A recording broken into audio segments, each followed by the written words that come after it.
Hello friend, आज हम आपको ज्येष्ठ पूर्णिमा व्रत कथा सुनाने जा रहे हैं। आप सभी भक्तों का स्वागत है। इस पावन अवसर पर ज्येष्ठ पूर्णिमा की दिव्य कथा में एक ऐसी पावन तिथि की कथा में जो आध्यात्मिक तप और मोक्ष के प्रतीक है। यह पूर्णमासी तिथि सभी मनोरथ को पूर्ण करने वाली होती है। इस दिन किसी भी पवित्र नदी में स्नान करने से एक दो नहीं बल्कि हजारों ब्रह्म हत्या जैसे पाप दूर हो जाते हैं। तो चलिए कथा शुरू करते हैं। प्रेम से बोलिए लक्ष्मी नारायण की जय। श्री कृष्ण जी एक दिन अपनी माता से कहने लगे कि इस भूमंडल पर एक अत्यंत प्रसिद्ध राजा चंद्रहास से पालित अनेक प्रकार के रत्नों से परिपूर्ण कांतिका नाम की एक नगरी थी। वहाँ पर धनेश्वर नाम का एक ब्राह्मण था और उसकी स्त्री अति सुशील रूपवती थी। दोनों ही उस नगरी में बड़े प्रेम के साथ रहते थे। घर में धन धान्य आदि की कमी नहीं थी। उनको बस एक ही दुख था कि उनके कोई संतान नहीं थी। इस दुख से अत्यंत दुखी रहते थे वे लोग। एक समय एक बड़ा तपस्वी योगी उस नगरी में आया। वह योगी उस ब्राह्मण के घर को छोड़कर अन्य सब घरों से भिक्षा लेकर भोजन किया करता था, परंतु वह रूपवती से भिक्षा नहीं लिया करता। उस योगी ने एक दिन रूपवती से भिक्षा न लेकर किसी अन्य से भिक्षा लेकर गंगा किनारे जाकर भोजन बनाकर प्रेम पूर्वक खाने लगा। धनेश्वर ने योगी का यह सब कार्य किसी प्रकार से देख लिया। अपनी भिक्षा के अनादर से दुखी होकर धनेश्वर योगी से बोला, महात्मन, आप सब घरों से भिक्षा लेते हैं परंतु मेरे घर से भिक्षा कभी नहीं लेते, इसका क्या कारण है? योगी ने कहा कि निसंतान के घर की भीख पतितों के अन्न के तुल्य होती है और जो पतितों का अन्न खाता है वह भी पतित हो जाता है। चूंकि तुम निसंतान हो अतः पतित हो जाने के भय से तुम्हारे घर की भिक्षा नहीं लेता हूँ। धनेश्वर यह बात सुनकर अपने मन में बहुत दुखी हुआ और हाथ जोड़कर योगी के पैर में गिर पड़ा और कहने लगा, हे महाराज, यदि ऐसा है तो आप मुझ पर दया करें, मुझे पुत्र प्राप्ति का उपाय बताएं। आप सर्वज्ञ हैं, मुझ पर अवश्य ही आपकी कृपा होगी। धन की मेरे पास कोई कमी नहीं है परंतु मैं पुत्र न होने के कारण दुखी रहता हूँ। आप मेरे इस दुख का हरण करें, आप सामर्थ्यवान हैं। यह सुनकर योगी कहने लगे, हे ब्राह्मण, तुम चंडी की आराधना करो। घर आकर उसने अपने स्त्री से सब वृतांत कहा और स्वयं तप के लिए वन चला गया। वन में जाकर उसने चंडी माता की उपासना और उपवास किया। चंडी माता ने 16वें दिन उसको स्वप्न में दर्शन दिया और कहा, हे धनेश्वर, जा तेरे पुत्र होगा परंतु वह 16 वर्ष की आयु तक ही जीवित रहेगा। यदि तुम दोनों स्त्री पुरुष 32 पूर्णमासी का व्रत विधि पूर्वक करोगे तो वह दीर्घायु होगा। जितनी तुम्हारी सामर्थ्य हो आटे के दिए बनाकर शिव जी का पूजन करना, परंतु पूर्णमासी को 32 होनी चाहिए। प्रातःकाल होने पर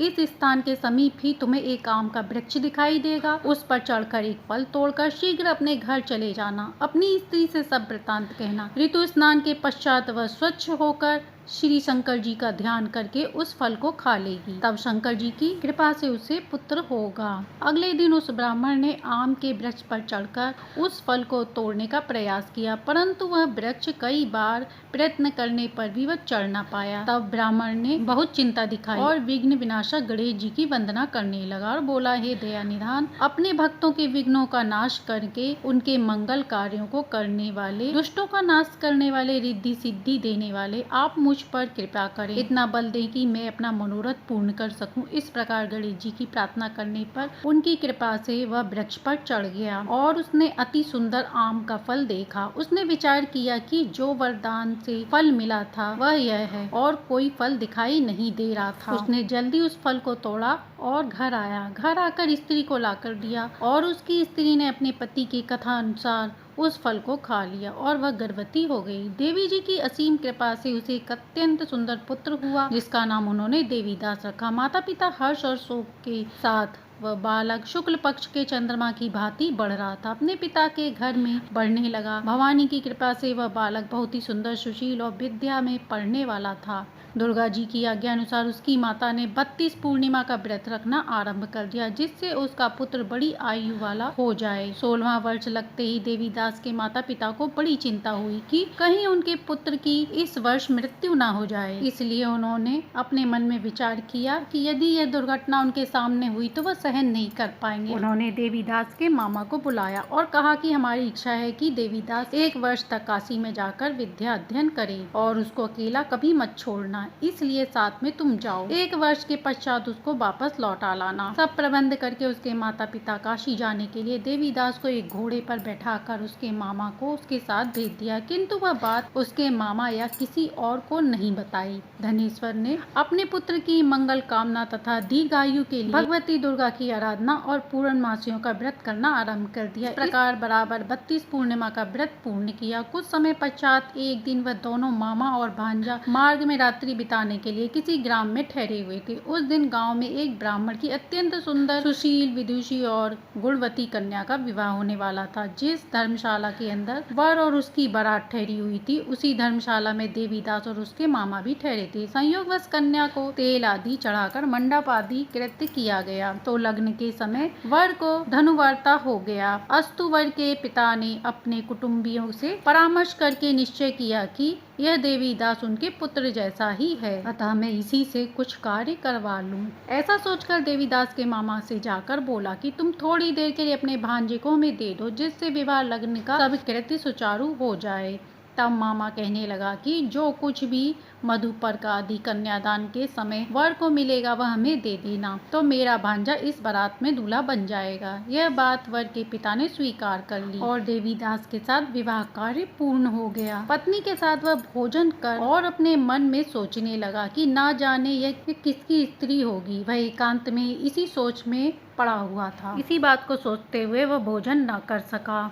उसकी पत्नी ने यह देखा तो उससे पूछा कि क्या बात है, आप इतनी उदास और दुखी क्यों हैं? तब उसने सब बात जो उसके मामा और उसके पिता के बीच में हुई थी वह सारी बात उसे बता दी। तब कन्या कहने लगी कि यह विवाह के विपरीत कैसे हो सकता है। देव, ब्राह्मण और अग्नि के सामने मैंने आपको अपना पति बनाया है, इसलिए आप ही मेरे पति हैं, मैं आपकी ही पत्नी हूँ। तब देवीदास ने कहा, ऐसा मत कहिए, क्योंकि मेरी आयु बहुत कम है, मेरे पश्चात आपका क्या होगा। इन बातों को अच्छी तरह विचार कर लो। परंतु वह दृढ़ निश्चय वाली थी और बोली कि जो होगा सो देखा जाएगा। हे स्वामी, आप उठिए और भोजन करिए, आप निश्चिंत हों, भूखे ना रहें। इसके बाद देवीदास और उसकी पत्नी दोनों ने भोजन किया तथा शेष रात्रि सोते रहे। प्रातःकाल देवीदास ने अपनी पत्नी को 3 नगों से जड़ी हुई एक अंगूठी दी, एक रुमाल दिया और बोला, हे प्रिय, इसे ले लो और संकेत समझकर स्थिर चित्त हो जाओ। मेरा स्मरण और जीवन जानने के लिए एक पुष्प वाटिका बना लो, उसमें सुगंधित वाली एक नव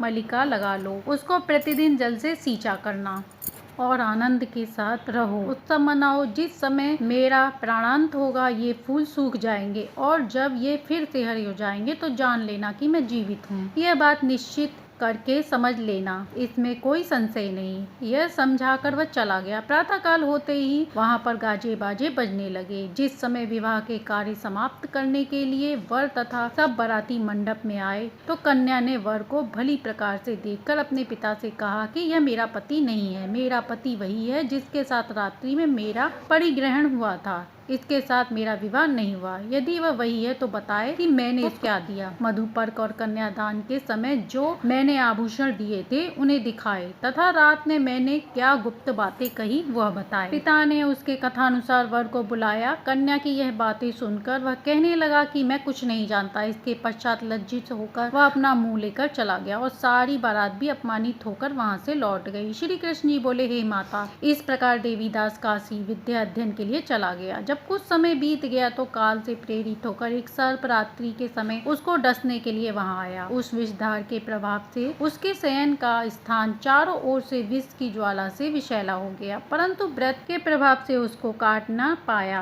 क्योंकि पहले से ही उसकी माता ने 32 पूर्णिमा का व्रत पूर्ण कर लिया था। इसके बाद मध्याह्न के समय स्वयं काल वहां आए और उसके शरीर में प्राणों को निकालने का प्रयत्न करने लगे, जिससे वह मूर्छित होकर पृथ्वी पर गिर पड़ा। भगवान की कृपा से उसी समय पार्वती जी शंकर जी के साथ वहां आ गई। उसको मूर्छित दशा में देखकर पार्वती जी ने शंकर जी से प्रार्थना की, हे महाराज, इस बालक के माता पिता पहले 32 पूर्णिमा का व्रत कर चुके हैं, जिसके प्रभाव से ये भगवान आप प्राण दान दें। भवानी के कहने पर भक्त शिव जी ने उसको प्राण दान दिया। इस व्रत के प्रभाव से काल को भी उसने पीछे हटा दिया और देवीदास स्वस्थ होकर बैठ गया। उधर उसकी स्त्री उसके काल की प्रतीक्षा किया करती थी। जब उसने देखा कि उस पुष्प वाटिका में पत्र पुष्प कुछ भी नहीं रहे तो उसको अत्यंत आश्चर्य हुआ, और जब वह वैसे ही फिर से हरे भरे हो गए तो वह जान गई कि उसका पति जीवित हो गया है। इसके बाद वह अपने पिता के पास गई और बोली, पिताजी, मेरे पति जीवित हैं, आप उनको ढूंढिए। जब 16वां वर्ष व्यतीत हो गया, देवीदास अपने मामा के साथ काशी से चल दिया। इधर उसके ससुर उसको ढूंढने के लिए अपने घर जाने वाले ही थे कि वह दोनों मामा भांजे वहां पर आ गई। उनको आया देखकर उसके ससुर को बड़ी प्रसन्नता हुई, वह साथ में उनको लेकर आए। उस समय नगर के निवासी भी इकट्ठे हो गए और सबने निश्चय किया कि अवश्य ही इसी बालक के साथ कन्या का विवाह हुआ था। उस बालक को जब कन्या ने देखा तो पहचान लिया और कहा कि यही मेरे पति हैं, जो संकेत करके गया। सभी कहने लगे कि भला हुआ जो यह आ गए, और सब नगरवासियों ने आनंद मनाया। श्री कृष्ण जी कहने लगे कि इस प्रकार धनेश्वर 32 पूर्णिमाओं के व्रत के प्रभाव से पुत्रवान हो गया। जो भी स्त्रियां इस व्रत को करती हैं वे जन्म जन्मांतर में वैधव्य का दुख नहीं भोगती और सदैव सौभाग्यवती रहती हैं। यह मेरा वचन है, इसमें कोई संदेह नहीं। यह व्रत पुत्र पौत्र आदि को देने वाला तथा समस्त मनोकामनाओं को पूर्ण करने वाला है। 32 पूर्णिमाओं के व्रत करने से व्रती की सभी इच्छाएं पूर्ण होती हैं। तो प्रेम से बोलिए भगवान शिव की जय। इस प्रकार पूर्णिमा की पौराणिक कथा पूर्ण हुई। आशा है कि यह कथा आपको पसंद आई होगी। कथा पसंद आई हो तो लाइक, शेयर, सब्सक्राइब करें।